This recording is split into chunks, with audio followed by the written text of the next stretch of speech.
दिवसापूर्वी माननीय मुख्याधिकारी यांना आम्ही त्याच्या काळात टाकलेलं होतं की नगरपालिकेची वास्तू ही एका दानशूर व्यक्तीने जागा दिलेली आहे, बांधकामासाठी सुद्धा दानशूर व्यक्तीने मदत केलेली आहे. आज तो गोरगरिबाचा दवाखाना आहे. आज रोजी तिथल्या ओपीडी बंद करून तिथला दवाखाना बंद पाडण्याचा घाट माननीय मुख्याधिकाऱ्यांच्या सोबत सत्ताधारी पार्टी नगराध्यक्षांच्या करतायत. आता तुम्ही बघितलेलं असेल, सीओनी क्लिअर सांगितलं की नगराध्यक्ष तिथं अशा प्रकारचा आदेश देत आहेत. आपल्या नगराध्यक्षाला सुद्धा असं बिना कुठल्या कागदपत्रांना कुठल्या सोपस्कारनं पाडता असा आदेश देण्याचा अधिकार नाहीये. आणि जर तसा देत असतील तर ते अपात्र होऊ शकतात. त्यांच्या विरुद्ध आम्ही आता जिल्हाधिकारी कार्यालयात जाणार नाही. कारण अशा प्रकारचं कृत्य भुसावळमध्ये कोणी खपवून देणार नाही. कारण दवाखाना बंद पाडून ती जागा हडप करायचा प्रयत्न दिसतोय. कारण ही इथं नगरपालिका सुरळीत चालू असताना अचानक तिथं जायचं, तिथला पेशंटला तकलीफ द्यायची आणि मुख्याधिकारी शांततेनं बसायचं. जर कोणी पाळत असेल, एक तिराईत माणसं तिथं पाडतायत, मुख्याधिकारी काय करतायत? मुख्याधिकाऱ्यांना वारंवार विनंती करून सुद्धा ते काही करते. म्हणून आज आम्ही माननीय मुख्याधिकारी आणि आपले प्रांत साहेब यांच्याकडे आम्ही न्याय मागण्यासाठी आलेलो आहे. माननीय प्रांत साहेब आम्हाला न्याय देतील अशी आम्हाला त्यांच्याकडनं खात्री आहे. त्यामुळे आम्ही त्यांच्या कानावर हा विषय टाकलेला आहे. जिल्हाधिकाऱ्यांकडे आम्ही जाऊन ही डायरेक्ट आता रीतसर तक्रार दाखल करतोय. भाऊ, या ठिकाणी काय लेखी वगैरे देण्यात आली होती, काय ठराव पास करण्यात आले आहे? नगरपालिकेने असा कोणताही ठराव केलेला नाही. स्वतः सीओ बोलतायत कुठल्याही प्रकारचा आदेश सीओनी दिलेला नाहीये. असं असताना तिथं कोण व्यक्ती आहेत की ते डायरेक्ट नगरपालिकेची वास्तू पाडतायत म्हणून?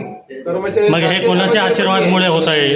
आता तेच आम्ही सीओना विचारायला आलं की तुम्ही जर म्हणत असाल की आपल्या नगराध्यक्ष करताय तर याचा अर्थ नगराध्यक्षाच्या आशीर्वादाने काम चालू आहे.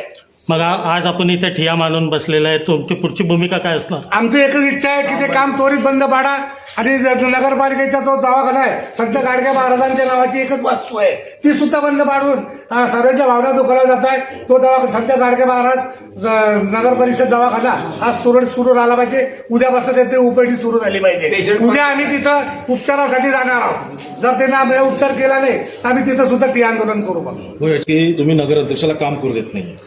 हे बघा, त्यांना जनतेनं निवडून दिलेलं तर त्यांची बांधिलकी जनतेशी असावी, कोणत्या नेत्याशी किंवा कोणत्या पार्टीशी नसावी.